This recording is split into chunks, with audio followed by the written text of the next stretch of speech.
बिस्मिल्लाहिर्रहमानिर्रहीम, अस्सलाम वालेकुम। आज की वीडियो हमारी अमरूद की कटिंग के बारे में होगी कि अमरूद की कटिंग किस तरीके से की जाए कि जिससे आपका फ्रूट एक सही टाइम के ऊपर आए और आपको रेट्स अच्छे देखने को मिलें। कटिंग करना ज़रूरी क्यों है, उसके अंदर आपको कौन कौन सी एहतियातें करनी चाहिए, क्योंकि ये बहुत छोटी छोटी सी चीज़ें हैं, लेकिन अगर आप इनका ख्याल रखते हैं तो आपका पौधा बहुत ही हेल्दी और बहुत ही फ्रूटफुल होता है।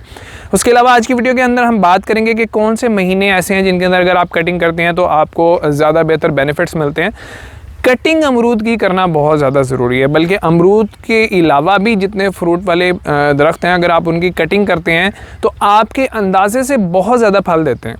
अब वो बेशक फल वाला दरख्त आपके घर के अंदर लगा हुआ है, आपके बागात हैं उस चीज़ के, कटिंग हर सूरत में आपके पौधे के लिए बहुत ज़्यादा फ़ायदेमंद होते हैं। पुराने टाइम के अंदर जब एकड़ के अंदर 100-150 दरख्त लगाया जाता था तो 2 कनालों के अंदर कटिंग करके आप उससे ज़्यादा फल ले सकते हैं। आजकल 1 एकड़ के अंदर 1000 तक दरख्त लगाया जा रहा है और उसको कटिंग करके मैनेज किया जा रहा है और बहुत ही अच्छा फ्रूट लिया जा रहा है। तो आज की इस वीडियो को आप एंड तक ज़रूर देखिएगा, बहुत अच्छी टिप्स आप लोगों को देखने को मिलेंगी और बहुत अच्छे तरीके से आप अपने बागात को मैनेज कर सकेंगे। अस्सलाम वालेकुम दोस्तों, इट्स मी मज़हर अली। आप मेरे साथ आए यार फार्म चैनल पे, मेरे साथ रहिएगा।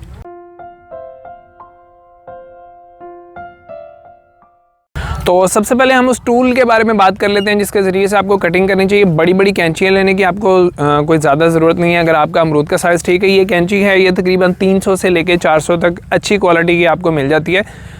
इसी से जो किन्नू होता है उसकी कटिंग की जाती है, फल तोड़ने के लिए यूज़ होता है। तो हर शहर के अंदर आपको हार्डवेयर की दुकान से बड़े आराम से कैंची जोन सी है वो मिल जाएगी। अब हम बात कर लेते हैं किन महीनों के अंदर इसकी कटिंग करनी चाहिए। तो पहली बात तो ये कि जब आपके दरख्त के ऊपर फल लगा हुआ हो तो आपको कटिंग नहीं करनी चाहिए। मेरे दरख्तों के ऊपर फल लगा हुआ है लेकिन मैं कटिंग कर रहा हूँ, उसकी रीज़न कुछ और है, क्योंकि एक तो ये बाग नहीं है, ये हमारे डेरे के ऊपर एक लाइन लगी हुई है। तो आधा जो है मैं इसको गर्मियों के लिए रख रहा हूँ और आधा मैं सर्दियों के लिए रख रहा हूँ, ताकि दोनों टाइम्स के ऊपर एक बहुत ही हेल्दी फ्रूट मुझे देखने को मिल जाए। तो प्रोडक्शन मेरा मकसद नहीं है, मेरा मकसद कुछ और है। आपने ये एहतियात करनी है कि जब आपका फल टूट जाए उसके बाद आप लोग उसकी कटिंग जोन सी है वो फौरी तौर पे कर दें, बड़े अच्छे रिजल्ट्स आपको देखने को मिलेंगे। अप्रैल के अंदर आप इसकी कटिंग कर सकते हैं, मई के अंदर भी आप इसकी कटिंग कर सकते हैं, लेकिन अप्रैल ज़्यादा अच्छा होता है। उसके अलावा जो 15 जुलाई के बाद आप इसकी कटिंग कर सकते हैं, अगस्त के अंदर आप इसकी कटिंग कर सकते हैं। मैंने एक फार्मर के बारे में मुझे पता चला कि उस बंदे का अमरूद पूरा साल ख़त्म नहीं होता और उसकी रीज़न सिर्फ उसकी कटिंग का टाइम है। तो आप अमरूद के बाग को अपनी मर्ज़ी के टाइम पे एडजस्ट कर सकते हैं, जब आप उसका फल लेना चाहें आपको उसके हिसाब से कटिंग करनी पड़ेगी, एग्जैक्ट उसी महीने के अंदर जिसके अंदर आप चाहते हैं आपका जो दरख्त है वो आपको फल दे सकता है। अब अगली बात हम करते हैं कि हमें इसकी कटिंग करने के अंदर कौन कौन सी एहतियातें करनी चाहिए। तो सबसे पहली बात तो ये कि आपको अमरूद की कटिंग के अंदर पहला उसूल ये याद रखना है कि हमें कटिंग ऐसे तरीके से करनी है कि जो सूरज की रोशनी है और हवा है वो एक एक शाख जो आप अमरूद के दरख्त के ऊपर छोड़ेंगे उसको मिले। कोई शाख ऐसी ना हो जो दूसरी शाख के ऊपर साया कर रही हो, दूसरी शाख के लिए हवा के सिलसिले में रुकावट बन रही हो। इंतहाई बेदर्दी से आपको इसकी कटिंग करनी चाहिए। दूसरी एहतियात जो आप लोगों ने इसके अंदर करनी है कि अमरूद का पौधा जौन सा होता है वो अपने जो पत्ते निकले हुए होते हैं उनके बिल्कुल साथ नए बड्स निकालता है, नई शाखें निकालता है। तो आपने जब भी कटिंग करनी है तो आपने 2 पत्तों के पास रख के उसको काट देना है। उसकी रीज़न ये है कि अगर आप उसको 2 पत्तों के पास रख कर नहीं काटेंगे और ऊपर से काट देंगे तो ये वो जगह है जहाँ से उसने पत्ते निकालने हैं। यहाँ से निकालेगा और यहाँ से निकालेगा तो ये जो ऊपर वाला 1 इंच का हिस्सा है ये खुश्क रहेगा और आपके फल के लिए अच्छा नहीं है। इसको सोक कहा जाता है, यहीं से बीमारी की शुरुआत होती है। तो बजाय इसके कि आप इसको ऊपर से काटें, आप इसको बिल्कुल 2 पत्तों के पास रख के काटें और कोशिश करें कि आप जब भी कटिंग कर रहे हैं तो वो कटिंग तिरछी हो, सीधी नहीं होनी चाहिए।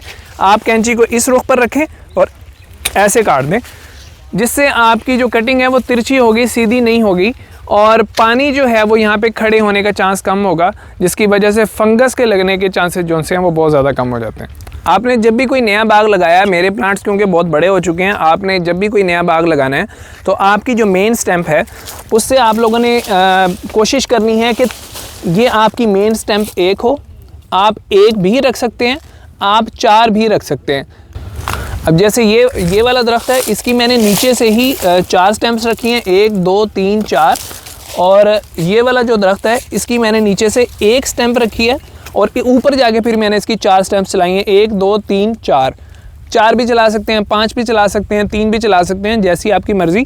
नीचे से 1 से 2 फुट जगह जो सी है वो आपकी पत्तों से बिल्कुल खाली होनी चाहिए, क्योंकि नीचे वाला जो हिस्सा होता है वो वैसे भी कोई इतना अच्छा फ्रूट आपको नहीं दे रहा होता और हवा के अंदर भी रुकावट बन रहा होता है। तो नीचे वाला जो एरिया है वो बिल्कुल आपका खाली होना चाहिए। उसके बाद एक चीज़ पे आप गौर करेंगे कि नीचे जो हिस्सा छाँव वाला है वहाँ पे किसी भी किस्म का कोई पत्ता नहीं है। तो इतना बड़ा एरिया जो सा है वो नीचे तो आप रख सकते हैं, लेकिन ऊपर वाली ब्रांचेस में आपको कोई बहुत बड़ा एरिया रखने की कोई ज़रूरत नहीं है। इसमें आप सिर्फ 6 से 9 इंच की शाख जो सी है वो आप रखेंगे। ये जो 6 से 9 इंच का एरिया है, ये जब सिर्फ आप इसको इतना छोटा सा रखेंगे तो यहाँ से जो 2 स्टेम्स निकलेंगी उनको बहुत अच्छी स्पेस मिलेगी जिसके अंदर वो अपना फ्रूट डेवलप करेंगी। तो नीचे जो है वो बेशक आपका 2 फुट का एरिया आ रहा हो, लेकिन ऊपर जो सी शाख जहाँ से आपने कटिंग करनी है उसका एरिया सिर्फ 9 इंच होना चाहिए, मैक्सिमम कम से कम 6 इंच होना चाहिए, ताकि एक अच्छी स्पेस मिल जाए। उसके अलावा आप लोग गौर करें, मैंने कटिंग के दौरान इस बात का ख्याल रखा है कि एक शाख जो सी है वो दूसरी शाख के ऊपर साया बिल्कुल भी नहीं कर रही। जब यहाँ से नई बर्ड्स निकलना शुरू होंगी तो हर बर्ड को प्रॉपर स्पेस मिलेगी, प्रॉपर रोशनी मिलेगी और प्रॉपर हवा मिलेगी। अमरूद का जो सा दरख्त होता है उससे आमतौर पे कुछ लोग सर्दियों के अंदर भी फल लेते हैं, गर्मियों के अंदर भी फल लेते हैं। अगर आपने साल के अंदर 2 दफ़ा इससे फल लेना है तो आपको इसकी डाइट का भरपूर ख्याल रखना पड़ेगा। आपको नाइट्रोफॉस जो सी है वो साल के अंदर 2 से 3 दफ़ा यूज़ करनी पड़ेगी।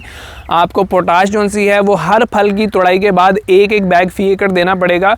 उसके अलावा नीला थोथा, कॉपर सल्फेट जिसको कहा जाता है, वो ज़मीनी फंगस के लिए बहुत अच्छी चीज़ है। तो 1 साल के अंदर कम से कम 1 बार, ज़्यादा से ज़्यादा 2 बार जो सा है वो आपको 3 किलोग्राम फी एकड़ के हिसाब से नीला थोथा जो सा है वो फ्लड करना पड़ेगा। उसके अलावा ऑर्गेनिक खाद, जिसके अंदर इसको ऑर्गेनिक तो नहीं कहा जा सकता, मतलब गोबर की खाद जो सी है उसको आप साल के अंदर हर तुड़ाई के बाद अगर यूज़ करेंगे तो आपका फ्रूट साइज़ बहुत अच्छा बनेगा। आपके प्लांट के ऊपर इंसेक्ट अटैक बहुत ज़्यादा कम हो जाएगा, क्योंकि आपके प्लांट की कुव्वत मुदाफ़त बहुत अच्छी हो जाएगी। तो हर तुड़ाई के बाद आप लोगों को 1 बैग नाइट्रोफॉस का यूज़ करना चाहिए, 1 बैग पोटाश का यूज़ करना चाहिए। इकट्ठे यूज़ ना करें, अलग अलग पानी के ऊपर आप 1-1 दफ़ा ये चीज़ें दे सकते हैं। और उसके अलावा मुर्गी खाने की रूढ़ी आप यूज़ कर सकते हैं, गोबर की खाद जो सी है वो आप यूज़ कर सकते हैं। एक और चीज़ जिसके बारे में मैं आप लोगों को बताना चाहता हूँ कि जितनी भी कटिंग आप लोग कर रहे हैं वो कटिंग करने के बाद उसकी शाखों को दरख्त के नज़दीक गिराते चले जाएं। एक मशीन मैं इंटरनेट पे देख रहा था कि जिसके अंदर वो शाखों को एक साइड से डालते हैं और वो उसका बुरादा बना के उस बुरादे को दरख्त की जड़ों के अंदर गिरा देती है। ये वो चीज़ है जो दरख्त के लिए इंतहाई फ़ायदेमंद है, क्योंकि ये जितनी भी शाखें, ये सारे का सारा ऑर्गेनिक मैटर है। ये जब ज़मीन के अंदर जाता है, ज़मीन को भुरभुरा करता है, ज़मीन के अंदर हवा की क्रॉसिंग को बहुत बेहतर बनाता है। जिन ज़मीनों के अंदर पानी खड़े होने की शिकायत है वो शिकायत बिल्कुल ख़त्म हो जाती है। तो वो मशीन अगर आप बनवा सकते हैं, मेरा नहीं ख्याल कि वो बहुत ज़्यादा कोई महंगी मशीन होगी, 35-40 हज़ार की वो बन जानी चाहिए। इंजन के अलावा, इंजन जो सा है वो उसके अलावा होगा। वो चीज़ हर किस्म की बागात की कटिंग के लिए इंतहाई फ़ायदेमंद है।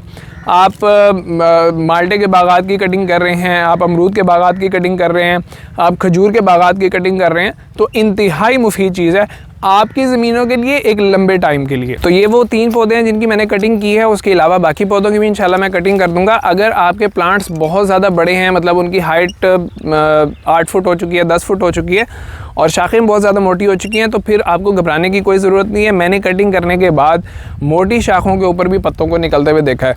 तो एक दफ़ा बेदर्दी से आप लोग इसकी कटिंग कर दें। अगर आपको यकीन नहीं आता तो 10 पौधे जो उनसे उनकी कटिंग कर दें। वो 10 पौधे जब आपकी नई फोड़ निकालेंगे और आपको फ्रूट देंगे तो आपको हौसला हो जाएगा कि आप पूरे के पूरे बाकी कटिंग करें।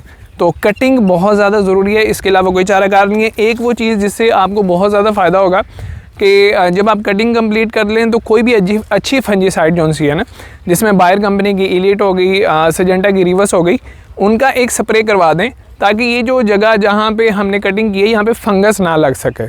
लास्ट में एक चीज़ ये कि लोग ज़्यादातर फोकस करते हैं कि सर्दियों के अंदर क्योंकि मार्केट के अंदर कोई बहुत ज़्यादा फ्रूट नहीं होता तो अमरूद को बहुत अच्छा रेट मिल जाता है। गर्मियों के अंदर जब आम आ जाता है, खरबूजा आ जाता है, तो फिर अमरूद को कुछ ज़्यादा नहीं पूछते लोग।